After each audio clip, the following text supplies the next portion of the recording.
नमस्कार सभी को। आप सभी का आपके अपने इस YouTube चैनल पर हार्दिक स्वागत है। आज हम आपके सामने रस एवं उनके प्रमुख जो अव्यय हैं उनके बारे में चर्चा करने जा रहे हैं। तो अपना आज का जो वीडियो है वो रस से संबंधित है। ये है video first grade second grade दोनों टीचर्स एग्ज़ाम के लिए बहुत ही लाभदायक है।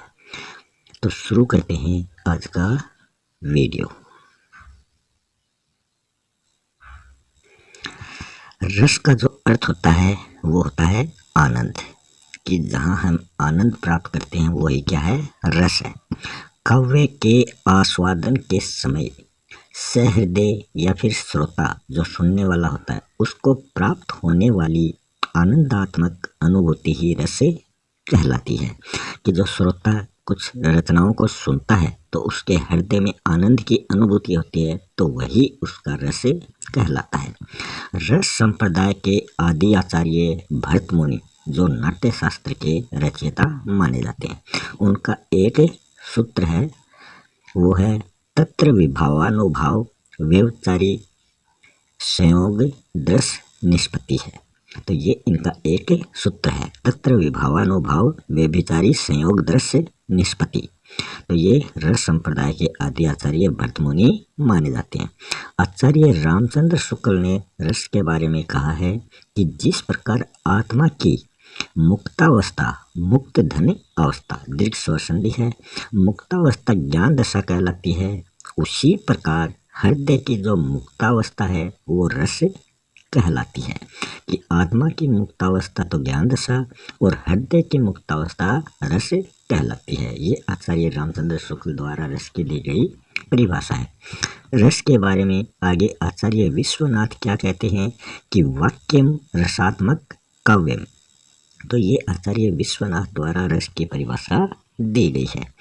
मम्मट जो काव्य प्रकाश के रचयिता हैं, उन्होंने रस के बारे में क्या कहा है कि आलंबन विभाव से उद्भुत, उद्दीपन विभाव से उद्दीप्त, व्यभिचारी भाव से परिपुष्ट तथा अनुभव द्वारा व्यक्त सहृदय का स्थायी भाव ही रस दशा को प्राप्त होता है। तो ये मम्मट द्वारा दी गई परिभाषा है। फिर देखते हैं रस का स्वरूप। रस के स्वरूप में देखते हैं आचार्य विश्वनाथ जो साहित्य दर्पण के रचयिता हैं, ये इनका ग्रंथ है। तो आचार्य विश्वनाथ ने कहा कि सत्वोद्रेक को रस का कारण बताकर रस को निर्विघ्न दशा में होने से अखंड लोक स्वार्थों से ऊपर होने के कारण स्वप्रकाशानंद चिन्मय वेदांतर स्पर्श शून्य ब्रह्मानंद सहोदर बाह्य इंद्रियगत न होने से लोकोत्तरानंद कहा गया है। तो ये आचार्य विश्वनाथ द्वारा दी गई रस की परिभाषा है। रस जो है वो अनिर्वचनीय है, मतलब इसका निर्वचन नहीं किया जाता। अनिर्वचनीय क्या होता है, इसमें न तो ये ज्ञाप्य होता है रस, न रस कार्य होता है, न रस साक्षात होता है, ये साक्षात अनुभव नहीं होता, न रस परोक्ष होता है, न निर्विकल्प होता है, न ये निर्विकल्प ज्ञान है और न ये सविकल्पक होता है। तो ये न रस जो है ये अनिर्वचनीय है, कि इसका निर्वचन नहीं किया जा सकता। फिर देखते हैं रस के अव्यय। रस के मुख्य रूप से 4 अव्यय होते हैं, मतलब रस जो है वो 4 प्रकार का होता है। इसके अव्यय के 4 प्रकार होते हैं, विभाव, अनुभव, व्यभिचारी भाव और संचारी भाव। तो सबसे पहले हम देखते हैं विभाव।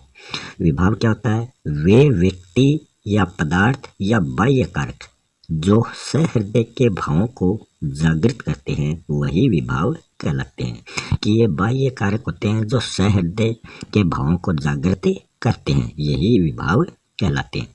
इनकी मुख्य विशेषता है सहृदय में चित्तवृत्ति, मतलब रति का संबोधन, रति का उद्बोधन करना।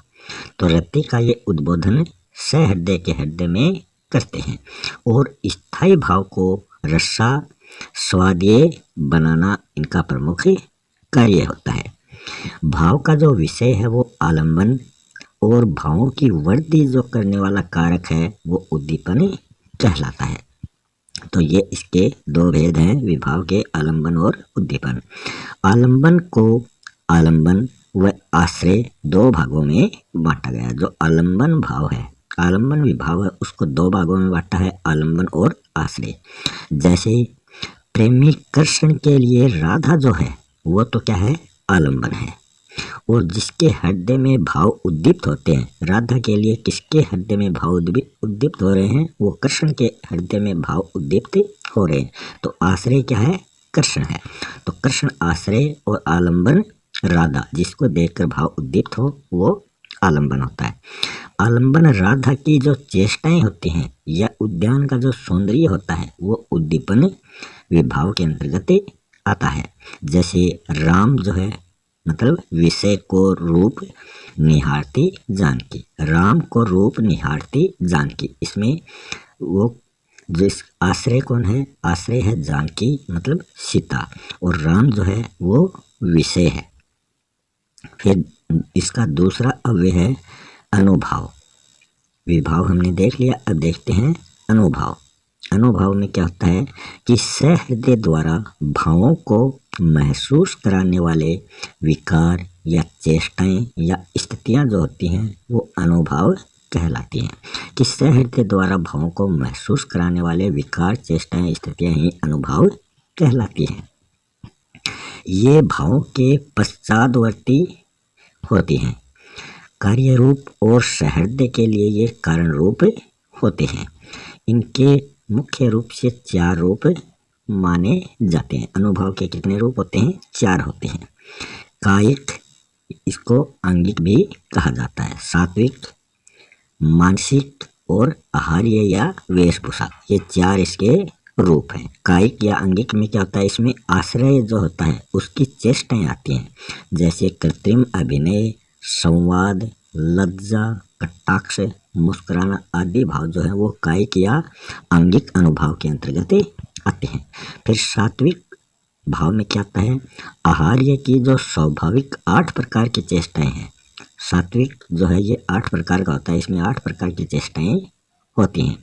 स्तंभ, रोमांच, संवेद, जिसको पसीना भी कहा जाता है, कंप, मूर्छा को प्रलय भी कहा जाता है, अश्रु, स्वर भंग, इसको हकलाहट भी कहते हैं, इसमें स्वर भंग होना मतलब हकलाना, विवर्ण मतलब चेहरे का रंग उड़ जाना। तो ये 8 प्रकार की चेष्टाएं सात्विक अनुभाव के अंतर्गत आती है।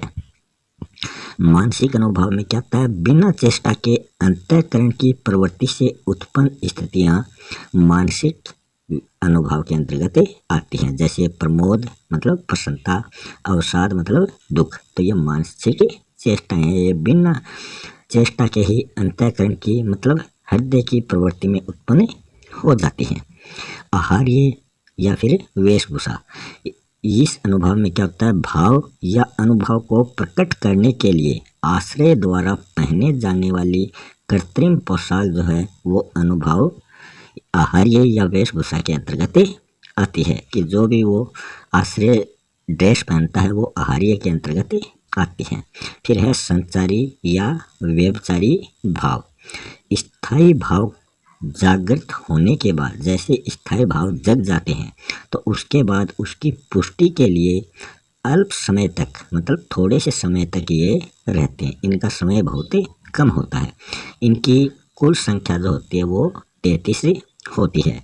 निर्वेद मतलब वैराग्य का भाव, असूया मतलब ईर्ष्या, व्रीड़ा मतलब लज्जा, आवेग, अपस्मार मतलब याद न रहना या फिर मृगी आना, अवहिता मतलब भाव छिपाना, व्याधि मतलब शारीरिक पीड़ा, शंका, उग्रता, मद मतलब अहंकार, त्रास का अर्थ है भय, अमर्ष का अर्थ है बेचैनी, प्रबोध का अर्थ है ज्ञान, ग्लानि, वितरक, मोह, मरण, उन्माद, मति, निद्रा, चिंता, चपलता, गर्व, जड़ता, सुप्ता, श्रम, दिन्य, विषाद, उत्सुके मतलब उत्सुकता, स्मृति, धैर्य, आलस्य। तो ये 33 जो हैं ये व्यभिचारी या संसारी भाव कहलाते हैं। फिर हम देखते हैं स्थायी भाव। स्थायी भाव जो है ये रस का मूल माना जाता है। तो रस का मूल क्या होता है? स्थायी भाव होता है। चित्त मतलब हृदय के भाव या मनोविकार जो हर परिस्थिति, चाहे वो परिस्थिति अनुकूल हो चाहे वो परिस्थिति प्रतिकूल हो, मतलब विपरीत हो, इसमें ये उत्पन्न रहते हैं, वही स्थायी भाव कहलाते हैं। कि कैसी भी परिस्थिति हो हर समय ये उत्पन्न रहते हैं, वो स्थायी भाव मतलब जो स्थायी रहते हैं। उपयुक्त तीनों भावों मतलब विभाव, अनुभाव और संचारी भाव से ये घिरे स्थायी भाव ही रस दशा को प्राप्त करते हैं। तो ये तीनों जो उपयुक्त जो भाव हैं उनसे घिरे रहते हैं और रस दशा को ये स्थायी भाव प्राप्त करते हैं। सभी रसों के साथ इनका प्रयोग किया जाता है। प्रमुख रूप से 9 रस होते हैं और फिर 2 रस और ऐड कर दिया तो कुल 11 रस होते हैं, मगर मुख्य रूप से रस के 9 भेद होते हैं। फिर हम देखेंगे नीचे प्रमुख रस, फिर उसके स्थायी भाव, फिर उसके मित्र रस कौन कौन से होते हैं और उसके विरोधी रस कौन कौन से होते हैं। तो ये हम नीचे देखने जा रहे हैं। श्रृंगार रस जो है इसका स्थायी भाव होता है रति। तो श्रृंगार का स्थायी भाव रति है और उसके मित्र मतलब वीर और हास्य रस हैं वो श्रृंगार के मित्र रस माने जाते हैं। और जो रौद्र, विभत्स, भयानक ये रस हैं ये श्रृंगार के विरोधी रस माने जाते हैं। दूसरा रस है करुण रस। करुण का स्थायी भाव जो होता है वो शोक होता है और करुण का जो मित्र रस है वो श्रृंगार रस माना जाता है। और विरोधी रस जो है वो हास्य, रौद्र, विभत्स माने जाते हैं। कोई मतलब मान लो शोक में है और उसके सामने कोई हंस देता है तो वो उसका विरोधी हो जाता है, तो ये विरोधी रस इसके माने जाते हैं। फिर आगे है हास्य। हास्य रस जो है इसका जो स्थायी भाव है वो क्या है? हास है। तो इसका स्थायी भाव हास है और ये श्रृंगार जो है ये हास्य का मित्र रस है। करुण, भयानक रस जो है वो हास्य के विरोधी रस माने जाते हैं, मतलब शत्रु रस। रौद्र रस का स्थायी भाव जो है वो क्रोध होता है और अद्भुत जो है ये रौद्र रस का मित्र होता है। और रौद्र रस के शत्रु कौन कौन से होते हैं? भयानक, श्रृंगार, हास्य और शांत, ये इसके शत्रु या विरोधी रस होते हैं। फिर आता है वीर रस। वीर रस जो है ये इसका जो स्थायी भाव होता है वो उत्साह होता है और इसके मित्र रस हैं अद्भुत, श्रृंगार, रौद्र, ये इसके मित्र रस हैं और इसके शत्रु रस हैं भयानक और शांत। फिर भयानक रस। भयानक रस का जो स्थायी भाव होता है वो भय होता है और विभत्स जो है इसका मित्र होता है और श्रृंगार, रौद्र, शांत, हास्यवीर ये इसके शत्रु होते हैं। फिर आता है विभत्स रस। विभत्स रस जो होता है इसका जो स्थायी भाव होता है वो होता है जुगुप्सा। जुगुप्सा का अर्थ क्या है? घृणा। तो इसमें भयानक इसका मित्र होता है और श्रृंगार इसका शत्रु होता है। फिर आता है अद्भुत रस। अद्भुत रस का स्थायी भाव विस्मय मतलब आश्चर्य होता है और श्रृंगार इसका मित्र है और रौद्र इसका शत्रु है। फिर आता है शांत रस। शांत रस का स्थायी भाव सम मतलब निर्वेद होता है और श्रृंगार इसका दोस्त होता है और भयानक, रौद्र, वीर, हास्य ये इसके दुश्मन रस माने जाते हैं। फिर वात्सल्य रस का स्थायी भाव वत्सल होता है। भक्ति रस का स्थायी भाव ईश्वर रति होता है। तो मुख्य रूप से 9 शांतक हो गए और ये 2 और रस ऐड हुए हैं, वात्सल्य और भक्ति रस। फिर हम सभी रसों के बारे में देखते हैं, उनके बारे में जानेंगे और उनके उदाहरण देखेंगे। तो सबसे पहले श्रृंगार रस। श्रृंगार रस का उदाहरण है देखी रूप लोचन ललचाने, हरखे जनु निज निधि पहचाने, थके नयन रघुपति छवि, देखी पलकन हो पर हरि निमेखी। तो ये श्रृंगार रस का उदाहरण है। तो इसमें क्या है? ये संयोग श्रृंगार पक्ष से संबंधित ये उदाहरण है। इसका जो विभाव है, विभाव के में आश्रय जो है वो इसका सीता है और आलंबन जो है वो श्री राम जी हैं और इसका जो अनुभाव है वो कायिक है। कायिक मतलब नेत्र ललचाना, हर्षित होना, नेत्र थकना, ये सभी क्रियाएं कायिक अनुभाव में आती हैं। और इसका जो सात्विक भाव है वो है पलकें झपकाना। और इसका जो संचारी भाव है वो है हर्ष और जड़ता। तो ये श्रृंगार रस के संयोग पक्ष का उदाहरण यहाँ आपके सामने प्रस्तुत किया गया है। अब देखते हैं अगला रस है करुण रस। करुण रस का उदाहरण है मेरे हृदय के हर्ष हा, अभिमन्यु अब तू है कहाँ, दृग खोल कर बेटा तनिक तो देख हमें सबको यहाँ, मामा खड़े हैं पास तेरे तू वहीं पर है पड़ा, निज गुरुजनों के मान का तो ध्यान था तुझको बड़ा। तो ये इसका एक उदाहरण है। तो ये करुण श्रृंगार के वियोग पक्ष को ये दर्शाता है। तो श्रृंगार के भी दो पक्ष होते हैं, संयोग वियोग। करुण के भी दो पक्ष हैं, संयोग वियोग। तो इसका जो विभाव है उसमें आश्रय तो यहाँ द्रौपदी है, और द्रौपदी जो है वो अपने पुत्र मतलब मृत अभिमन्यु जो इसका पुत्र है वो इसका आलम्बन है। तो द्रौपदी जो आश्रय है वो आलम्बन मतलब अपने मृत अभिमन्यु पुत्र को ये बातें कह रही है। उद्दीपन जो इसका विभाव है वो है पृथ्वी पर पड़ा उसका निश्चेष्ट शव। तो ये इसका वो क्या है, उद्दीपन विभाव है। अनुभाव इसका है सात्विक, अनुभाव इसका क्या है, मानसिक है, मतलब रोना धोना, ये इसका मानसिक है। और सात्विक भाव इसका आंसू है, अश्रु है। और इसके संचारी भाव जो हैं वो है आवेग, स्मरण, जड़ता, ये इसके संचारी भाव हैं। और ये जो जितना ये इसका उदाहरण है ये हरिजित्तिका छंद का भी उदाहरण माना गया है।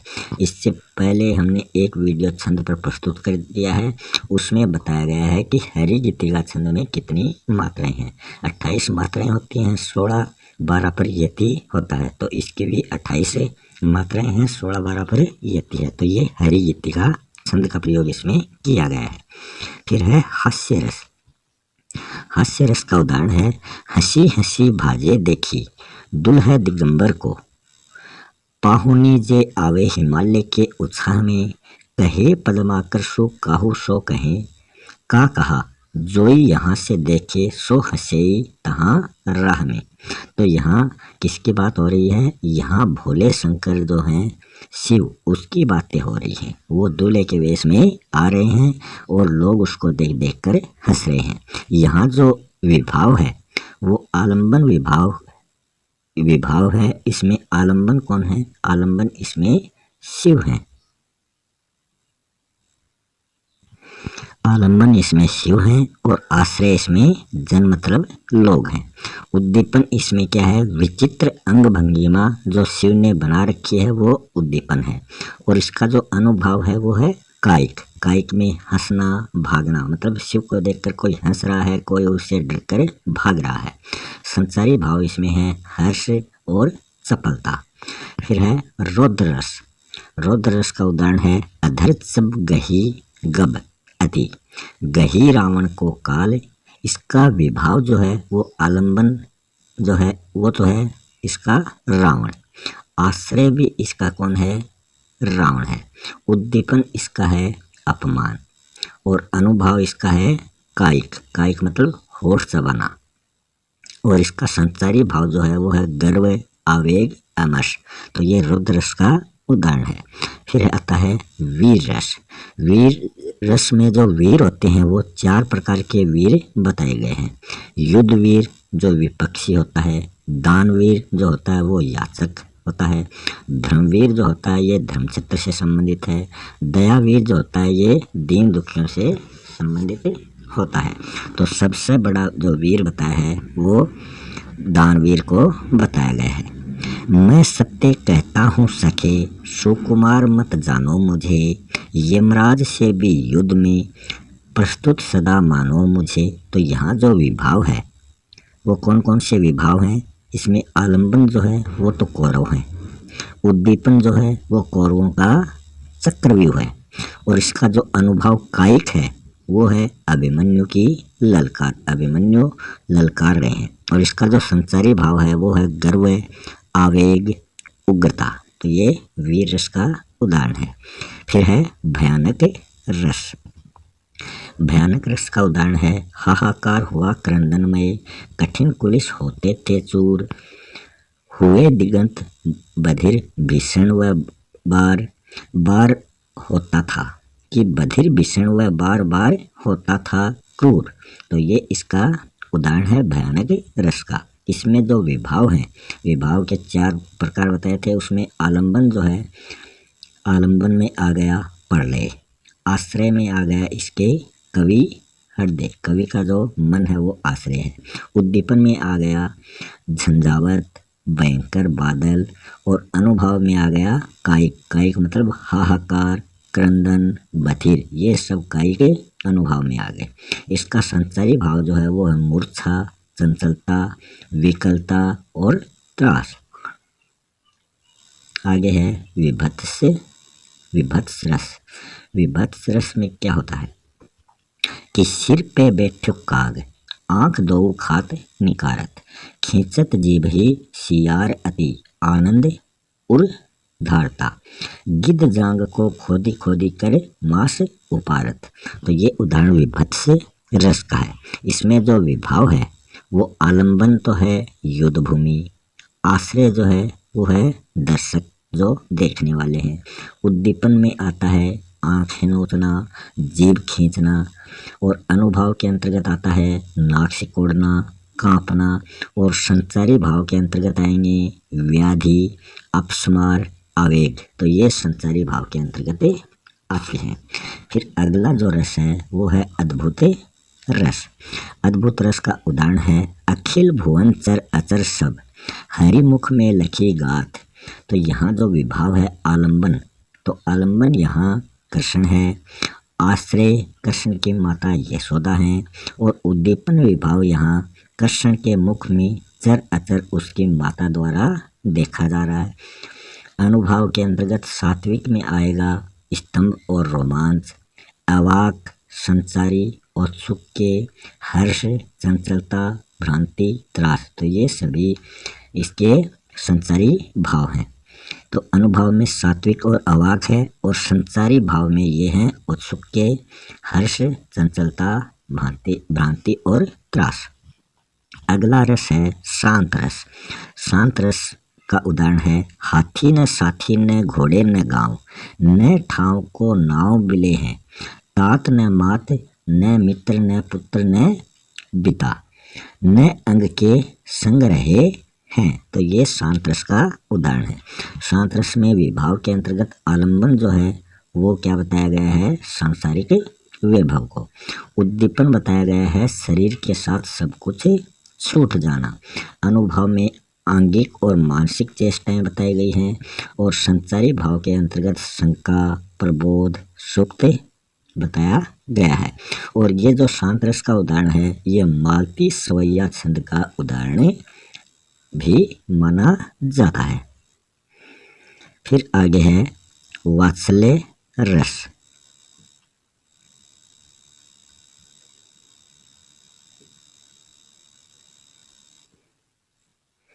वात्सल्य रस का उदाहरण है किलकत काने घुटरोनी आवत, मणिमय कनक नंद के आंगन, बिंब पकड़ीबे धावत। तो यहाँ छोटे बच्चे द्वारा घुटनों के बल चलना, और वो बिंब को पकड़ रहा है कि जो परछाई है उसको आंगन में वो पकड़ रहा है। तो यहाँ विभाव जो है वो आलम्बन तो है बालकृष्ण, आश्रय है उसकी माता यशोदा, उद्दीपन है आलम्बन की क्रियाएं, वो क्या कर रहा है घुटने के बल चल रहा है, परछाई को पकड़ रहा है। अनुभव आ जाएंगे आश्रय की चेष्टाएं, और संचारी भाव के अंतर्गत आ जाएंगे हर्ष, उत्सुक के गर्व, मोह, सफलता। और स्थायी भाव जो आ जाएगा इसके अंतर्गत वो है, इसका स्थायी भाव है वत्सल रति, मतलब माता का जो हृदय है। और ये संयोग पक्ष का उदाहरण यहाँ दर्शाया गया है। वियोग पक्ष में क्या होता है दुख प्रकट होता है, अलग होने का भाव प्रकट होता है। यहाँ बच्चा अपनी माँ से अलग नहीं हो रहा है तो वो संयोग में आएगा, अलग होता है तो वो वियोग में आता है। फिर है नेक्स्ट अंतिम जो रस है वो है भक्ति रस। इसका उदाहरण है तू दयालु दीन हो, तू दानी हो भिखारी हो, प्रसिद्ध पात की तू पाप पुंज हारी। तो यहाँ विभाव के अंतर्गत आलम्बन जो आएगा वो तो ईश्वर आएगा। उद्दीपन में आते हैं दयालुता, करुणा, दानशीलता। अनुभाव के अंतर्गत आएगा कथन और विनय। संचारी भाव के अंतर्गत आएंगे दैन्य, हर्ष, गर्व, मति। तो ये संचारी भाव है। इसका जो स्थायी भाव है वो है ईश्वर के प्रति अनुराग। तो इस प्रकार आज हमने रस और उनके अव्यय पढ़ लिए हैं। नेक्स्ट वीडियो में हम नए टॉपिक के बारे में आपसे चर्चा करने जा रहे हैं। तब तक के लिए धन्यवाद।